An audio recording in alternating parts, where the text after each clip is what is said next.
Hallelujah. Good morning. ಬೆಳಗಾಯ್ತು ಪ್ರಿಯರೇ. ಯೇಸುವಿನ ನಾಮದಲ್ಲಿ ನಮ್ಮ ದಿನಚರಿಗಳನ್ನು ಪ್ರಾರಂಭಿಸೋಣ. ಈಗಾಗಲೇ ನೀವು ಎದ್ದು ಪ್ರಾರ್ಥನೆ ಮಾಡಿಕೊಂಡಿರುತ್ತೀರಿ ಎಂದು ನಂಬುತ್ತೇನೆ. ಒಂದು ವೇಳೆ ರಾತ್ರಿ ತಡ ಮಾಡಿ ಮಲಗಿ ಇನ್ನೂ ಆಲಸ್ಯವಾಗಿ ಹೇಳುವುದಾದರೆ ಬೇಗನೆ ಎದ್ದೇಳ್ರಿ, ಬೆಳಗಾಯ್ತಲ್ಲವೇ. ಒಂದು ವೇಳೆ ನೀವು ಹೊರದೇಶದಿಂದ ವೀಕ್ಷಿಸುವುದಾದರೆ ಗುಡ್ ಈವ್ನಿಂಗ್, ಇಲ್ಲವೇ ಗುಡ್ ಆಫ್ಟರ್ನೂನ್, ಇಲ್ಲವೇ ಮತ್ತೊಂದು ಬೇರೆ ಸಮಯವಾಗಿದ್ದರೂ ಕೂಡ ಈ ರೀತಿಯಾಗಿ ಈ ಸೋಷಿಯಲ್ ಮೀಡಿಯಾದ ಮೂಲಕ ದಿನಾಲು ಬೆಳಗ್ಗೆ 7 ಗಂಟೆಗೆ ISD ಇಂಡಿಯನ್ ಸ್ಟ್ಯಾಂಡರ್ಡ್ ಟೈಮ್ ಪ್ರಕಾರ ಪ್ರತಿದಿನ ಅನುದಿನದ ಧ್ಯಾನ ಕಾರ್ಯಕ್ರಮ ನೀವೆಲ್ಲರೂ ಆಧ್ಯಾತ್ಮಿಕವಾಗಿ ಬೆಳೆಯುವುದಕ್ಕೋಸ್ಕರ ಯೂಟ್ಯೂಬ್ನಲ್ಲಿ ದೇವರ ವಾಕ್ಯವನ್ನು ನಿಮಗೆ ತಲುಪಿಸುತ್ತಿದ್ದೇವೆ. ನೀವು ಆತ್ಮಿಕವಾಗಿ ಬಲಗೊಳ್ಳಬೇಕೆಂದು, ದೇವರ ಬರೋಣಕ್ಕೋಸ್ಕರ ನಾವೆಲ್ಲರೂ ಸಿದ್ಧರಾಗಿರಬೇಕೆಂದು ವಾಕ್ಯದಿಂದ ನಿಮ್ಮನ್ನು ಉತ್ತೇಜಿಸುತ್ತಿದ್ದೇನೆ. ಬನ್ನಿ ಚಿಕ್ಕ ಪ್ರಾರ್ಥನೆ ಮಾಡೋಣ. ಪರಿಶುದ್ಧ ದೇವರೇ, ನಿಮಗೆ ವಂದನೆಗಳು. ಮತ್ತೊಂದು ಶುಕ್ರವಾರವನ್ನು ನಮಗೆ ಕೊಟ್ಟಿದ್ದೀರಿ ತಂದೆಯೇ.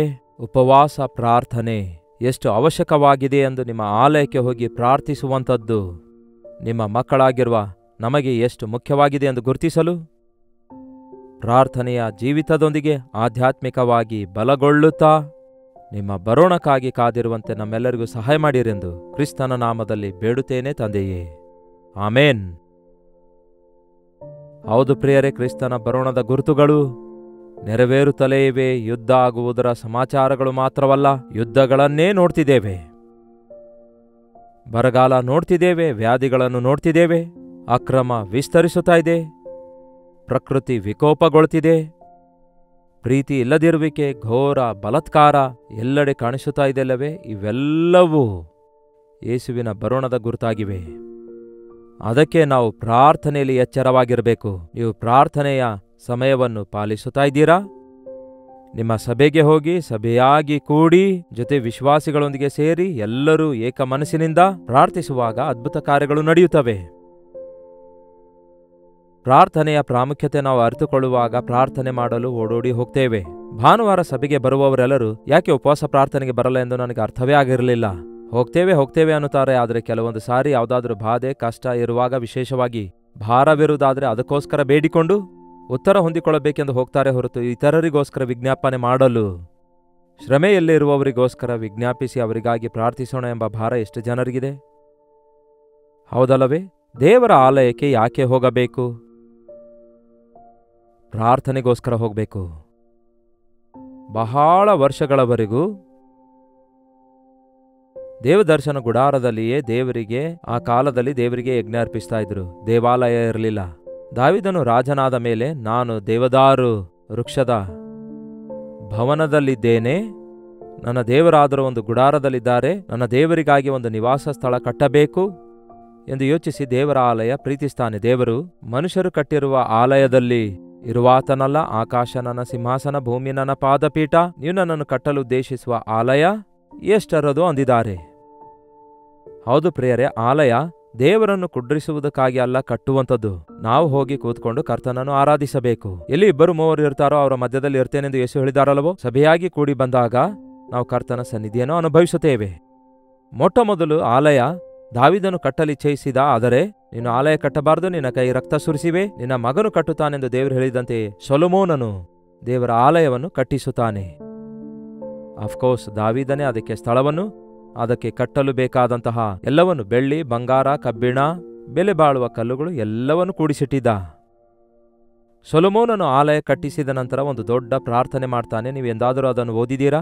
2 ಪೂರ್ವಕಾಲ ವೃತ್ತಾಂತ 6ನೇ ಅಧ್ಯಾಯ ಓದುವುದಾದರೆ ಅಲ್ಲಿ ಸೊಲೊಮೋನನು ಮಾಡಿದ ಪ್ರಾರ್ಥನೆ ಇದೆ.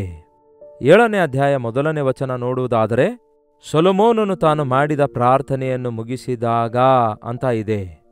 ಅಂದರೆ ಈ 6ನೇ ಅಧ್ಯಾಯವೆಲ್ಲವೂ ಅವನ ಪ್ರಾರ್ಥನೆ ಇದೆ. ಏನನ್ನು ಪ್ರಾರ್ಥನೆ ಮಾಡಿದ ಆಲಯದೊಳಗೆ ಹೋಗಿ? ನಾವು ಕೂಡ ಏನು ಪ್ರಾರ್ಥನೆ ಮಾಡ್ತೇವೆ ಆಲಯದೊಳಗೆ ಹೋಗಿ? ನಮ್ಮ ರೋಗ ಕಡಿಮೆ ಮಾಡಿರಿ ದೇವರೇ, ನಮ್ಮ ತೊಂದರೆಗಳನ್ನು ತೊಲಗಿಸಿರಿ. ಕರೆಕ್ಟೇ ಪ್ರಿಯರೇ, ಅವೆಲ್ಲ ದೇವರು ಕೊಡ್ತಾರೆ, ಕೇಳದಿದ್ದರೂ ಕೊಡ್ತಾರೆ. ನಿಮಗೋಸ್ಕರವೇ ನೀವು ಪ್ರಾರ್ಥನೆ ಮಾಡಿಕೊಳ್ತಿದ್ದೀರಿ ಹೊರತು ಎಷ್ಟೋ ಜನರು, ಯಾವ ಮನುಷ್ಯನು ಸಹಾಯ ಮಾಡಲಾರದಂತಹ ಪರಿಸ್ಥಿತಿಯಲ್ಲಿ ಯಾರ್ಯಾರಿದ್ದಾರೋ ಅವರಿಗೋಸ್ಕರ ವಿಜ್ಞಾಪನೆ ಮಾಡಬೇಕೆಂಬ ಆಸಕ್ತಿ ನಮ್ಮಲ್ಲಿ ಎಷ್ಟು ಜನರಿಗಿದೆ? ಒಂದು ಸಾರಿ ಕೆಲವೊಂದು ಪಾಯಿಂಟ್ಸ್ಗಳನ್ನು ನಿಮಗಾಗಿ ಓದಿ ತೋರಿಸ್ತೇನೆ, ಕೇಳಿ. ಯಾವ ಸಮಯದಲ್ಲಿ ಪ್ರಾರ್ಥನೆ ಮಾಡಿದರು ಎಂದು ನಾವು ನೋಡುವುದಾದರೆ ಸೊಲೊಮೋನನು ಮಾಡಿರುವ ಪ್ರಾರ್ಥನೆಯಲ್ಲಿ ಕೆಲವೊಂದು ಮಾತುಗಳು ನೀವು ಗಮನ ಕೊಟ್ಟು ಕೇಳಿರಿ. 24ನೇ ವಚನ, 6ನೇ ಅಧ್ಯಾಯ 24ನೇ ವಚನ ಓದುತ್ತಿದ್ದೇನೆ, ಕೇಳ್ರಿ. ಇಸ್ರಾಯೇಲ್ಯರು ನಿನ್ನ ದೃಷ್ಟಿಗೆ ಪಾಪ ಮಾಡಿದವರಾಗಿ ತಮ್ಮ ಶತ್ರುಗಳಿಂದ ಕುಗ್ಗಿಸಲ್ಪಟ್ಟು ನಿಲ್ಲದೆ ಬಿದ್ದು ಹೋದಾಗ ಅವರು ನಿಮ್ಮ ಬಳಿಗೆ ತಿರುಗಿ ಬಂದು ನಿಮ್ಮ ನಾಮವನ್ನು ಎತ್ತಿ ಈ ಆಲಯಕ್ಕೆ ಬಂದು ನಿಮ್ಮ ಸನ್ನಿಧಿಯಲ್ಲಿ ಪ್ರಾರ್ಥಿಸಿ ವಿಜ್ಞಾಪನೆ ಮಾಡುವುದಾದರೆ, ಹಲ್ಲೆಲೂಯಾ, ಇಸ್ರಾಯೇಲ್ ದೇಶಕ್ಕೋಸ್ಕರ ಈಗ ನಾವು ಪ್ರಾರ್ಥಿಸ್ತಿದ್ದೇವೆ. ಇಸ್ರಾಯೇಲ್ಯರು ದೇವರ ಆಲಯದೊಳಗೆ ಸೇರಿ ಅವರು ಬಲಹೀನರಾದಾಗ, ಶತ್ರುಗಳ ಬಲದ ಮುಂದೆ ನಿಲ್ಲಲಾರದೇ ಇರುವಾಗ, ಅವರು ತಮ್ಮ ಶತ್ರುಗಳೊಂದಿಗೆ ಹೋರಾಡಬೇಕಾದಾಗ, ಅವರಿಗಷ್ಟೇ ಅಲ್ಲ ಪ್ರಿಯರೇ, ನಮಗೂ ಶತ್ರುಗಳಿದ್ದಾರೆ. ನಮಗೆ ನಾವೇ ಶತ್ರುವೆಂದು, ಸೈತಾನನು ನಮಗೆ ಶತ್ರುವೆಂದು, ಲೋಕವೇ ನಮಗೆ ಶತ್ರುವೆಂದು, ಇಹಲೋಕ ಸ್ನೇಹ ದೇವರೊಂದಿಗೆ ವೈರತ್ವವೆಂದು ನಾವು ಗುರುತಿಸ್ತೇವಲ್ಲವೇ? ಈ ಲೋಕದಾಸೆ ಜಯಿಸಬೇಕಾದರೆ, ಶರೀರದಾಸೆ ಜಯಿಸಬೇಕಾದರೆ, ಸೈತಾನನನ್ನು ಎದುರಿಸಬೇಕಾದರೆ ನಮಗೆ ಪ್ರಾರ್ಥನೆ ಬೇಕು. ಅದಕ್ಕೆ ನಾವು ಆಲಯಕ್ಕೆ ಹೋಗಬೇಕು. ಮತ್ತೆ ಇನ್ನೇನು ಹೇಳ್ತಾನೆ ನೋಡಿ, ಆಕಾಶವನ್ನು ಮಳೆಗೆರೆಯದಂತೆ ಮುಚ್ಚಿ, 28ನೇ ವಚನ, ಬರಗಾಲವಾಗಲಿ ವ್ಯಾಧಿಯಾಗಲಿ ಉಂಟಾದಾಗ, ಘೋರ ವ್ಯಾಧಿಯಾಗಲಿ ಉಂಟಾದಾಗ, ಯಾವ ಉಪದ್ರವವಾಗಲಿ ವ್ಯಾಧಿಯಾಗಲಿ ಬಂದಾಗ, ನೋವಾಗಲಿ ಕಷ್ಟವಾಗಲಿ ಅನುಭವಿಸಿದಾಗ, ಆ ಬಾಧೆಯಲ್ಲಿ, ಆ ಕಷ್ಟದಲ್ಲಿ, ಆ ನೋವಿನಲ್ಲಿ, ಆ ವ್ಯಾಧಿಯಲ್ಲಿ, ಗತಕಾಲದಲ್ಲಿ ಕೋವಿಡ್-19 ಕೊರೋನಾ ವೈರಸ್ ಬಂದಾಗ ಎಲ್ಲರೂ ಯಾವ ರೀತಿ ದೇವರಿಗೆ ಮೊರೆ ಇಟ್ಟರು ಗೊತ್ತಲ್ಲವೇ? ಎಷ್ಟು ಅದ್ಭುತವಾಗಿ ಈ ದಿನ ನಾವು ತಿರುಗಿ ಇನ್ನೂ ಜೀವಿಸುತ್ತಾ ಇರುವುದಾದರೆ ದೇವರು ಕನಿಕರಿಸಿರುವುದರಿಂದಲೇ. ಇಂತಹ ಸಮಯದಲ್ಲಿ ಪ್ರಪಂಚದಲ್ಲಿ ನಡೆಯುವಂತಹ ಘೋರಾತಿ ಘೋರ ಕಾರ್ಯಗಳನ್ನು ನಾವು ಕೇಳುತ್ತಿರುವಾಗ, ಯುದ್ಧಗಳ ಕುರಿತಾಗಿ, ಪ್ರಕೃತಿ ವಿಕೋಪಗಳ ಕುರಿತಾಗಿ, ಅನ್ಯಾಯದ ಕುರಿತಾಗಿ, ಅಕ್ರಮದ ಕುರಿತಾಗಿ, ದೀನರಾಗಿರುವವರು, ಬಡವರಾಗಿರುವವರು, ದೇವರಲ್ಲಿ ನಂಬಿಕೆ ಇಟ್ಟಂತಹ ವಿಶ್ವಾಸಿಗಳು ಎಷ್ಟೋ ಶ್ರಮೆಗಳ ಪಾಲಾಗುವುದರ ಬಗ್ಗೆ ನಾವು ಕೇಳ್ತಲೇ ಇದ್ದೇವೆ. ಅವರ ಪಕ್ಷದಲ್ಲಿ ಮೊರೆ ಇಡುವುದಕ್ಕಾಗಿ ನಾವು ದೇವರ ಆಲಯಕ್ಕೆ ಹೋಗಬೇಕು. ಅವರಿಗೋಸ್ಕರ ನಾವು ಪ್ರಾರ್ಥಿಸುವಾಗ ನಮ್ಮ ಬಾಧೆಯೆಲ್ಲ ದೇವರು ತೀರಿಸುತ್ತಾರಂತೆ. ಯೋಬನು ತನ್ನ ಸ್ನೇಹಿತರಿಗಾಗಿ ಪ್ರಾರ್ಥಿಸಿದಾಗ ಯೋಬನಿಗೆ 2 ಪಟ್ಟು ದೇವರು ಆಶೀರ್ವದಿಸಿದರು. ಇಲ್ಲಿ ಎಲ್ಲಾ ರೀತಿಯಲ್ಲಿ ಪ್ರಾರ್ಥಿಸಿ, ದೇವರೇ, ಈ ಉಪದ್ರವ ಬಂದಾಗ, ಈ ಬಾಧೆ ಬಂದಾಗ, ಈ ವ್ಯಾಧಿ ಬಂದಾಗ, ನಾವು ತಪ್ಪು ಮಾಡಿದಾಗ, ನಾವು ಸೋತು ಹೋದಾಗ, ನಿಮ್ಮ ಆಲಯಕ್ಕೆ ಬಂದು ಪ್ರಾರ್ಥನೆ ಮಾಡಿದಾಗ ನಮ್ಮ ಪ್ರಾರ್ಥನೆಯನ್ನು ಲಾಲಿಸಿದ್ದೀರಿ, ನನ್ನ ಪ್ರಾರ್ಥನೆಗೆ ಉತ್ತರಿಸಿರಿ ಎಂದು ಒಂದು ದೊಡ್ಡ ಪ್ರಾರ್ಥನೆ ಮಾಡ್ತಾನೆ. ಆಮೇಲೆ ಬೇಕಾದರೆ ಓದ್ ನೋಡಿ, ನಂತರ ಧ್ಯಾನಿಸಿರಿ. ಅವನು ಪ್ರಾರ್ಥಿಸಿ ಮುಗಿಸಿದಾಗ ಆಕಾಶದಿಂದ ಬೆಂಕಿ ಬಿದ್ದು ಸರ್ವಾಂಗ ಹೋಮಗಳನ್ನೆಲ್ಲ ದಹಿಸಿಬಿಟ್ಟಿತು. ಯೆಹೋವನ ತೇಜಸ್ಸು ಆಲಯದಲ್ಲಿ ತುಂಬಿಕೊಂಡಿತು. ಆ ಕಾಲದಲ್ಲಿ ಒಂದೇ ಆಲಯವಿತ್ತು. ಯಾರೇ ಆಗಿರಬಹುದು, ಅಲ್ಲಿಗೆ ಹೋಗಿ ದೇವರನ್ನು ಆರಾಧಿಸಬೇಕಾಗಿತ್ತು. ಆದರೆ ಈ ಕಾಲದಲ್ಲಿ ದೇವರಿಗೂ ಮನುಷ್ಯರಿಗೂ ಮಧ್ಯಸ್ಥಿಕೆಗಾರನು ಒಬ್ಬನೇ, ಆತನೇ ಕ್ರಿಸ್ತ ಯೇಸು. ಆತನು ಎಲ್ಲಾ ವಿಷಯದಲ್ಲಿ ನಮ್ಮಂತೆಯೇ ಶೋಧಿಸಲ್ಪಟ್ಟರೂ ಸಹ ಪಾಪರಹಿತನಾಗಿರುವುದರಿಂದ ನಮ್ಮ ಮಹಾಯಾಜಕನಾಗಿ ತನ್ನ ರಕ್ತವನ್ನೇ ಸುರಿಸಿ ನಮ್ಮೆಲ್ಲರ ಪ್ರಾಯಶ್ಚಿತ್ತವನ್ನು ಮಾಡಿ ತೀರಿಸಿರುವುದರಿಂದ ಈ ದಿನ ತೆರೆಗಳಿಲ್ಲ, ಗುಡಿಗಳು ಅವಶ್ಯಕತೆ ಇಲ್ಲ. ಎಲ್ಲಿ 2-3 ಕೂಡಿ ಬರ್ತಾರೋ ಅಲ್ಲಿ ನಾನು ಇರುತ್ತೇನೆಂದು ಯೇಸು ಹೇಳಿದ್ದಾರೆ. ಯೇಸುವಿನ ನಾಮದಲ್ಲಿ ಯಾರೇ ಆಗಲಿ ಪ್ರಾರ್ಥಿಸುವಾಗ ಪ್ರತಿ ಮೊಳಕಾಲು ಊರಬೇಕು, ಪ್ರತಿ ನಾಲಿಗೆ ಆತನೇ ಒಡೆಯನು ಎಂದು ಒಪ್ಪಿಕೊಳ್ಳಬೇಕೆಂದು ಹೇಳಿದ ಪ್ರಕಾರ ಆತನ ಕೃಪಾಸನದ ಮುಂದೆ ಧೈರ್ಯದಿಂದ ನಾವು ಹೋಗಬಹುದು. ದೇವರು ನಮಗೆ ಕೊಟ್ಟಿರುವ ಚಿಕ್ಕ ಚಿಕ್ಕ ಆಲಯಗಳು ಆಯಾ ಸ್ಥಳಗಳಲ್ಲಿ, ಆಯಾ ದೇಶಗಳಲ್ಲಿ, ಆಯಾ ಭಾಗದಲ್ಲಿ ಒಂದು ಪ್ರತ್ಯೇಕವಾದ ಸ್ಥಳವಿದೆ. ನಮ್ಮಂತಹ ಕೆಲವರಿಗೆ ಸ್ವಂತ ಸಭೆ ಇಲ್ಲದಕ್ಕಾಗಿ ಬಾಡಿಗೆ ಸ್ಥಳದಲ್ಲಿ ಅಥವಾ ಫಂಕ್ಷನ್ ಹಾಲ್ನಲ್ಲಿ ಅನೇಕ ಸಾರಿ ಮೀಟಿಂಗ್ಸ್ಗಳು ಇಡಬೇಕಾಗ್ತದೆ. ಅದು ಫಂಕ್ಷನ್ ಹಾಲ್ ಅಲ್ಲವೋ, ಅದು ಪವಿತ್ರವಾಗಿರಲ್ಲ, ದೇವರ ಆಲಯ ಅದಲ್ವಲ್ಲ ಅನ್ನೋದಾದರೆ ಆ ಸ್ಥಳವಲ್ಲ ನಮಗೆ ಬೇಕಾದದ್ದು. ಅಲ್ಲಿ ನಾವು ಸೇರಿ ಬಂದಾಗ ಯೇಸುವಿನ ನಾಮದಲ್ಲಿ ಆ ಸ್ಥಳವನ್ನು ಪವಿತ್ರಗೊಳಿಸಿ ಪ್ರಾರ್ಥನೆ ಮಾಡಿದಾಗ, ಅದು ಆವರಣವಾಗಿರಲಿ, ಒಂದು ಆಲಯವಾಗಿರಲಿ, ಅದೊಂದು ಶೆಡ್ ಆಗಿರಲಿ, ಅದೊಂದು AC ಹಾಲ್ ಆಗಿರಲಿ, ಕರ್ತನ ಸನ್ನಿಧಿಯಿಂದ ತೇಜಸ್ಸಿನಿಂದ ಆ ಸ್ಥಳ ತುಂಬಲ್ಪಡುತ್ತದೆ. ಅನೇಕ ಸಾರಿ ಹೊರಗಡೆ ಹಾಲ್ಸ್ನಲ್ಲಿ ನಡೆದ ಮೀಟಿಂಗ್ಸ್ನಲ್ಲೂ ಕೂಡ ಪವಿತ್ರಾತ್ಮನ ಕಾರ್ಯಗಳನ್ನು ನಾವು ನೋಡಿದ್ದೇವೆ. ಇಲ್ಲಿ ಕಟ್ಟಡಗಳೆಲ್ಲ ಮುಖ್ಯವಾದದ್ದು. ಕ್ರಿಸ್ತನ ಶರೀರವೆಂದು ಕರೆಯಲ್ಪಟ್ಟ ಪ್ರತಿಯೊಬ್ಬ ವಿಶ್ವಾಸಿ ಆಯ್ಕೆಗೊಂಡು ಪ್ರಾರ್ಥನೆ ಮಾಡುವಾಗ ದೇವರು ಖಂಡಿತವಾಗಿಯೂ ಅದ್ಭುತ ಮಾಡ್ತಾರೆ. ಕರ್ತನ ಬರೋಣ ಬಹು ಸಮೀಪವಾಗಿದೆ ಪ್ರಿಯರೇ. ಇನ್ನೂ ರಕ್ಷಣೆ ಹೊಂದಲಾರದವರು ಎಷ್ಟೋ ಜನ ಇದ್ದಾರೆ. ನಿತ್ಯ ನರಕ ಅಂಥವರಿಗೋಸ್ಕರ ಅಪರಿಮಿತವಾಗಿ ಬಾಯಿ ತೆರೆದುಕೊಂಡು ಕಾದಿದೆ ಪಾತಾಳ. ಆಳವಿಲ್ಲದ ಪಾತಾಳ ಎದುರು ನೋಡುತ್ತಾ ಇದೆ.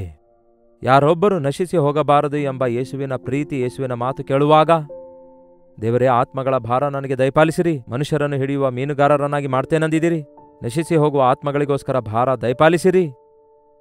ಸೈತಾನನ ಹಿಡಿತದಲ್ಲಿದ್ದು ನಶಿಸಿ ಹೋಗುವ ಮನುಷ್ಯರನ್ನು ಬಿಡಿಸುವುದಕ್ಕಾಗಿ ಪ್ರಾರ್ಥನೆಯ ಶಕ್ತಿ ದಯಪಾಲಿಸಿರಿ ಎಂದು ನಾವೆಲ್ಲರೂ ಏಕ ಮನಸ್ಸಿನಿಂದ ಕೂಡಿ ಪ್ರಾರ್ಥಿಸುವುದಕ್ಕಾಗಿ ಆಲಯಕ್ಕೆ ಹೋಗಬೇಕು. ಮೀಡಿಯಾದ ಮೂಲಕವೂ ಕೂಡ ಈ ದಿನ ಎಲ್ಲರೂ ಏಕ ಮನಸ್ಸಿನಿಂದ ಜಾಯಿನ್ ಆಗುತ್ತಿರುವಾಗ ಪವಿತ್ರಾತ್ಮನ ಕಾರ್ಯ ಅನುಭವಿಸುತ್ತಿದ್ದೇವೆ. ಎಲ್ಲಿ 2-3 ಸಾಕು ಅಂದಿದ್ದಾರೆ ಯೇಸು. ದೇವರ ಆಲಯದಲ್ಲಿ ಒಂದು ವಿಶೇಷವಾದ ಪ್ರಾರ್ಥನೆಯ ಸಮಯ ಇದೆಯಾ? ವಿಶ್ವಾಸಿಗಳೆಲ್ಲ ಸೇರಿ ಪ್ರಾರ್ಥಿಸುವಂತಹ ತೀರ್ಮಾನ ಇದೆಯಾ? ಒಂದು ವಿಶೇಷವಾದ ಭಾರಕ್ಕಾಗಿ, ಜವಾಬ್ದಾರಿಕೆಗಾಗಿ, ತಂದೆಯ ಬಲಪಾರ್ಶ್ವದಲ್ಲಿ ಕೂತ್ಕೊಂಡು ನಮಗಾಗಿ ವಿಜ್ಞಾಪನೆ ಮಾಡುವ ಯೇಸುವಿನೊಂದಿಗೆ ಪ್ರಾರ್ಥಿಸುವುದಕ್ಕಾಗಿ ಸಿದ್ಧವಾಗಿದ್ದೀರಾ? ಯಾವಾಗ ನಾವು ಹಾಗೆ ಪ್ರಾರ್ಥಿಸ್ತೇವೋ ದೇವರು ನಮಗೆ ಉತ್ತರಿಸುತ್ತಾರೆ. ಮುಂದೆ ನೋಡಿ, 12ನೇ ವಚನ, 7ನೇ ಅಧ್ಯಾಯ 12ನೇ ವಚನ. ಆಗ ಯೆಹೋವನು ರಾತ್ರಿಯಲ್ಲಿ ಸೊಲೊಮೋನನಿಗೆ ಪ್ರತ್ಯಕ್ಷನಾಗಿ ಹೀಗೆ ನುಡಿದರು, ನಿನ್ನ ವಿಜ್ಞಾಪನೆಗಳನ್ನು ಅಂಗೀಕರಿಸಿ ಈ ಸ್ಥಳದಲ್ಲಿ ನನಗೆ ಯಜ್ಞ ಅರ್ಪಿಸುವ ಆಲಯವನ್ನಾಗಿ ಆರಿಸಿಕೊಂಡಿದ್ದೇನೆ. ಈ ಸ್ಥಳವು ಅದು ಯಾವುದೇ ಸ್ಥಳವಾಗಿರಲಿ, ಯಾವುದೇ ಊರಲ್ಲಿರಲಿ, ಯಾವುದೇ ಆಲಯವಾಗಿರಲಿ, ಎಲ್ಲೇ ಆಗಲಿ, ದೇವರ ಮಕ್ಕಳು ಕೂಡಿ ಬರುವಾಗ ಅಲ್ಲಿ ದೇವರು ತನ್ನ ನಿವಾಸ ಸ್ಥಳವಾಗಿ ಮಾಡ್ತೇನೆಂದಿದ್ದಾರೆ. ನಾನು ಆಕಾಶವನ್ನು ಮಳೆಗೆರೆಯದಂತೆ ಮುಚ್ಚುವಾಗಲೂ, ದೇಶವನ್ನು ತಿಂದು ಬಿಡುವಂತೆ ಮಿಡತೆಗಳಿಗೆ ಕಳಿಸುವಾಗಲೂ, ನನ್ನ ಪ್ರಜೆಯ ಮೇಲೆ ಘೋರ ವ್ಯಾಧಿಯನ್ನು ಬರಮಾಡುವಾಗಲೂ. ಇಲ್ಲಿ ಮಿಡತೆ ಅನ್ನುವಾಗ ಈ ಕಾಲದಲ್ಲಿ ಟ್ಯಾಂಕರ್ಸ್ಗಳು, ಬಂಕರ್ಸ್ಗಳು ನೋಡ್ತಿದ್ದೇವಲ್ಲವೇ, ಮಿಡತೆಗಳಂತೆ ಬರ್ತಿವೆ, ರಭಸವಾಗಿ ಬರ್ತಿವೆ ಮಿಸೈಲ್ಸ್ಗಳು. ದೇಶ ಹಾಳು ಮಾಡಿಕೊಳ್ಳಲು ಒಬ್ಬರ ಮೇಲೆ ಒಬ್ಬರು ಹೇಗೆ ಎಸೆಯುತ್ತಾರೆ ನೋಡಿ, ಹೇಗೆ ನಾಶನ ಮಾಡಿಕೊಳ್ತಿದ್ದಾರಲ್ಲವೇ. ಈ ಕೊರತೆಗಳು, ಈ ಕಷ್ಟಗಳು, ಈ ಯುದ್ಧಗಳು, ಈ ಭಯಾಂದೋಲನಗಳಿಂದ ತುಂಬಿಕೊಂಡ ಸಮಯದಲ್ಲಿ ನನ್ನವರೆಂದು ಹೆಸರುಗೊಂಡ ನನ್ನ ಪ್ರಜೆಗಳು ತಮ್ಮನ್ನು ತಾವು ತಗ್ಗಿಸಿಕೊಂಡು ನನಗೆ ಪ್ರಾರ್ಥಿಸಿ ನನ್ನನ್ನು ಹುಡುಕಿ ತಮ್ಮ ಕೆಟ್ಟ ನಡತೆಯನ್ನು ಬಿಡುವುದಾದರೆ, ಈಗ ಮತ್ತಷ್ಟು ಹೆಚ್ಚು ಪ್ರಾರ್ಥನೆ ಬೇಕಾಗಿದೆ. ಎಮರ್ಜೆನ್ಸಿ ಪ್ರೇಯರ್ ಅವಶ್ಯಕವಾಗಿದೆ. ಎಮರ್ಜೆನ್ಸಿ ವಾರ್ಡ್ಗಳಿರ್ತಾವಲ್ಲವೇ, 24 hours ಅವು ಓಪನ್ ಆಗಿರ್ತವೆ. ಹಾಗೆಯೇ ಭಯಂಕರವಾದ ಅಂತ್ಯಕಾಲದಲ್ಲಿ, ಅಪಾಯಕರವಾದ ದಿನಗಳಲ್ಲಿ, ಆ ಲೋಟನ ದಿನಗಳಂತೆ, ನೋಹನನ ಕಾಲದಂತೆ ಈ ದಿನಗಳಲ್ಲಿ ನಡೆಯುತ್ತಿವೆ. ಓಡೋಡಿ ಹೋಗೋಣ ಆಲಯಕ್ಕೆ, ಪ್ರಾರ್ಥಿಸೋಣ ನಮ್ಮ ನಂಬಿಕೆ ಕಾಪಾಡಿಕೊಳ್ಳುವುದಕ್ಕಾಗಿ, ನಮ್ಮ ಹೃದಯ ಶುದ್ಧಿ ಕಾಪಾಡಿಕೊಳ್ಳುವುದಕ್ಕಾಗಿ, ನಾಶವಾಗುತ್ತಿರುವವರಿಗಾಗಿ ವಿಜ್ಞಾಪನೆ ಮಾಡುವುದಕ್ಕಾಗಿ. ಆತನ ಹೆಸರಿಟ್ಟುಕೊಂಡಿದ್ದೇವಲ್ಲವೇ, ಆತನ ಮಕ್ಕಳೆಂದು ಹೇಳಿಕೊಳ್ತೇವಲ್ಲವೇ, ಕ್ರೈಸ್ತರು ಅನ್ನುತ್ತೇವಲ್ಲವೇ, ಯೇಸುವನ್ನು ನಂಬಿದ್ದೇವೆ ಅನ್ನುತ್ತೇವಲ್ಲವೇ. ದೇವರು ಹೇಳ್ತಾರೆ, ನನ್ನವರೆಂದು ಹೆಸರುಗೊಂಡ ನನ್ನ ಜನರು ತಮ್ಮನ್ನು ತಾವು ತಗ್ಗಿಸಿಕೊಂಡು, ಅವರದೇ ತಪ್ಪು ನನ್ನದಲ್ಲ ಅನ್ನಬಾರದು, ನಿಮ್ಮನ್ನು ನೀವು ತಗ್ಗಿಸಿಕೊಂಡು, ನಿಮ್ಮನ್ನು ನೀವು ಪರೀಕ್ಷಿಸಿಕೊಂಡು ಪ್ರಾರ್ಥನೆ ಮಾಡುವುದಾದರೆ, ತಗ್ಗಿಸಿಕೊಂಡು ಮಾಡುವ ಪ್ರಾರ್ಥನೆಗೆ ದೇವರು ತಕ್ಷಣವೇ ಉತ್ತರಿಸ್ತಾರೆ.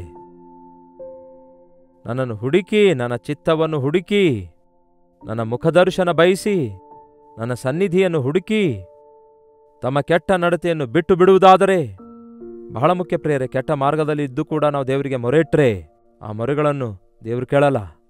ತನ್ನ ದೋಷಗಳನ್ನು ಮುಚ್ಚಿಕೊಳ್ಳುವವನಿಗೆ ಶುಭವಾಗದು. ಅವುಗಳನ್ನು ಒಪ್ಪಿಕೊಂಡು ಬಿಟ್ಟು ಬಿಡಬೇಕು. ಆತನ ನಾಮ ಧರಿಸಿದ ನಾವು ತಗ್ಗಿಸಿಕೊಳ್ಬೇಕು. ಪ್ರಾರ್ಥಿಸಿ ಕೆಟ್ಟ ಮಾರ್ಗ ಬಿಟ್ಟು ದೇವ್ರ ಕಡೆಗೆ ತಿರುಗಿದ್ರೆ ದೇವ್ರೇನ್ ಮಾಡ್ತಾರಂತೆ? ಪರಲೋಕದಿಂದ ಅವರ ಪ್ರಾರ್ಥನೆಯನ್ನು ಲಾಲಿಸಿ, ಅವರ ಪಾಪಗಳನ್ನು ಕ್ಷಮಿಸಿ, ಅವರ ದೇಶವನ್ನು ಸ್ವಸ್ಥಪಡಿಸುವೆನು. ಪರಲೋಕದಿಂದ ನಾನು ಅವರ ಪ್ರಾರ್ಥನೆಯನ್ನು ಲಾಲಿಸಿ ಅಂದ್ರೆ ನೋಡಿ, ಚಿಕ್ಕ ಗುಡಿಯಲ್ಲಿ ಮಾಡಿದ ಪ್ರಾರ್ಥನೆ ಪರಲೋಕದಲ್ಲಿ ಕೇಳಿಸಲ್ಪಡುತ್ತೆ. ಸಭೆಯಾಗಿ ಕೂಡಿ ಬಂದು ನಂಬಿಕೆಯಿಂದ ನಾವು ಮೊರೆಯಿಡುವಾಗ ನಮ್ಮ ಪ್ರಾರ್ಥನೆಯೆಲ್ಲ ಕೇಳುವ ದೇವರಿದ್ದಾರೆ. ಆತನು ನಮ್ಮ ಪ್ರಾರ್ಥನೆ ಕೇಳಿ ನಮ್ಮನ್ನು ಸ್ವಸ್ಥಪಡಿಸುತ್ತಾರೆ. ನಮ್ಮ ಪಾಪಗಳನ್ನು ಕ್ಷಮಿಸಿ, ಏನಂತೆ, ನಮ್ಮ ಪಾಪಗಳನ್ನು ಕ್ಷಮಿಸಿ ನಮ್ಮ ದೇಶವನ್ನು ಮತ್ತು ಅನೇಕ ದೇಶಗಳನ್ನು, ಪ್ರಪಂಚವನ್ನು ಸ್ವಸ್ಥಪಡಿಸುತ್ತೇನೆ ಅನ್ನುತ್ತಾರೆ. ಕರ್ತನ ಈ ಅದ್ಭುತ ಕಾರ್ಯಗಳು ಈ ಅಂತ್ಯಕಾಲದಲ್ಲಿ ನಡೆಯುವ ಹಾಗೆ, ಕರ್ತನ ಬರೋಣ ಇನ್ನೂ ಸ್ವಲ್ಪ ತಾಮಸವಾಗುವಂತೆ, ಇನ್ನು ಅನೇಕರು ಯೇಸುವಿನ ಕಡೆಗೆ ತಿರುಗುವ ಹಾಗೆ, ಒಂದು ಉಜ್ಜೀವನ ಉಂಟಾಗುವ ಹಾಗೆ ಪ್ರಾರ್ಥನೆ ಮಾಡಬೇಕಾದ ಪರಿಸ್ಥಿತಿ ನಮ್ಮ ಮುಂದೆ ಎಷ್ಟೋ ಇದೆ ಪ್ರಿಯರೇ. ಉಪವಾಸ ಪ್ರಾರ್ಥನೆಗಾಗಿ ಹೋಗೋಣ, ಕರ್ತನ ಸನ್ನಿಧಿಯಲ್ಲಿ ವಿಜ್ಞಾಪನೆ ಮಾಡೋಣ. ಪ್ರಾರ್ಥನೆ. ಪರಿಶುದ್ಧ ದೇವರೇ, ಪ್ರೀತಿಯುಳ್ಳ ತಂದೆಯೇ, ಪ್ರಪಂಚದಲ್ಲಿ ನಾವು ನೋಡುತ್ತಿರುವ ಪರಿಸ್ಥಿತಿಗಳು ಎಷ್ಟೋ ವಿಪರೀತವಾಗಿವೆ. ಅಕ್ರಮ ವಿಸ್ತರಿಸಿ ಇವೆಲ್ಲವೂ ನಿಮ್ಮ ಬರೋಣದ ಸೂಚನೆಯಾಗಿ ನಮಗೆ ಕಾಣಿಸುತ್ತಿರುವಾಗ ನಾವು ನಿದ್ರೆ ಮಾಡುವವರಾಗಿರದೆ, ಮತ್ತರಾಗಿರದೆ, ನಿರ್ಲಕ್ಷ್ಯರಾಗಿರದೆ ನಿಮ್ಮ ಆಲಯಕ್ಕೆ ಓಡುವುದಕ್ಕಾಗಿ ನಿಮ್ಮವರೆಂದು ಹೆಸರುಗೊಂಡ ನಾವೆಲ್ಲರೂ ಒಟ್ಟುಗೂಡಿ ನಿಮಗೆ ವಿಜ್ಞಾಪನೆ ಮಾಡುವಂತೆ ನಮ್ಮ ಬಲಹೀನತೆ, ನಮ್ಮ ದೋಷಗಳನ್ನು ಒಪ್ಪಿಕೊಂಡು ಪಶ್ಚಾತ್ತಾಪ ಪಡುವಂತೆ ಇತರರ ಪಕ್ಷದಲ್ಲಿ ನಾವು ವಿಜ್ಞಾಪನೆ ಮಾಡುತ್ತಾ ಅವರ ದೋಷಗಳನ್ನು ಕೂಡ ನಾವು ಒಪ್ಪಿಕೊಂಡು ಅಂದಿನ ನೆಹೆಮೀಯನಂತೆ, ಅಂದಿನ ದಾನಿಯೇಲನಂತೆ ನಮ್ಮ ಪಾಪಗಳನ್ನು, ನಮ್ಮ ಪಿತೃಗಳ ಪಾಪವನ್ನು, ನಮ್ಮ ಜನರ ಪಾಪಗಳನ್ನು ಕ್ಷಮಿಸಿರೆಂದು ನಿಮ್ಮ ಸನ್ನಿಧಿಯಲ್ಲಿ ವಿಜ್ಞಾಪನೆ ಮಾಡಿ ನಿಮ್ಮ ಉಗ್ರತೆಯಿಂದ ತಪ್ಪಿಸಿಕೊಳ್ಳುವಂತೆ ಸಹಾಯ ಮಾಡಿರಿ. ಎಷ್ಟೋ ದಿನಗಳಿಂದ ಅನುದಿನದ ಧ್ಯಾನದಲ್ಲಿ ಈ ನಿಮ್ಮ ವಾಕ್ಯವನ್ನು ಕೇಳುತ್ತಿರುವ ನಿಮ್ಮ ಮಕ್ಕಳೆಲ್ಲರಿಗೆ ಪ್ರಾರ್ಥನಾ ವೀರರನ್ನಾಗಿ ಮಾಡಿರಿ ದೇವರೇ. ಈ ದಿನ ನಮ್ಮ ಸಭೆಗಳಲ್ಲಿ ನಡೆಯಲಿಕ್ಕಿರುವ ಉಪವಾಸ ಪ್ರಾರ್ಥನೆಯಲ್ಲಿ ನಿಮ್ಮ ಪವಿತ್ರಾತ್ಮನ ಕಾರ್ಯಗಳನ್ನು ಪ್ರದರ್ಶಿಸಿರಿ ಎಂದು ಕ್ರಿಸ್ತನ ನಾಮದಲ್ಲಿ ಬೇಡುತ್ತೇನೆ ತಂದೆಯೇ, ಆಮೇನ್. ತಂದೆಯಾದ ದೇವರ ಪ್ರೀತಿಯೂ, ಮಗನಾಗಿರುವ ಕ್ರಿಸ್ತನ ಕೃಪೆಯೂ, ಆದರಣೆ ಕರ್ತನಾದ ಪವಿತ್ರಾತ್ಮನ ಸಹವಾಸವು ಕೂಡಿ ಬಂದ ನಮ್ಮೆಲ್ಲರ ಸಂಗಡ ಇಂದಿಗೂ ಸದಾಕಾಲಕ್ಕೂ ನೆಲೆಯಾಗಿರಲಿ, ಆಮೇನ್.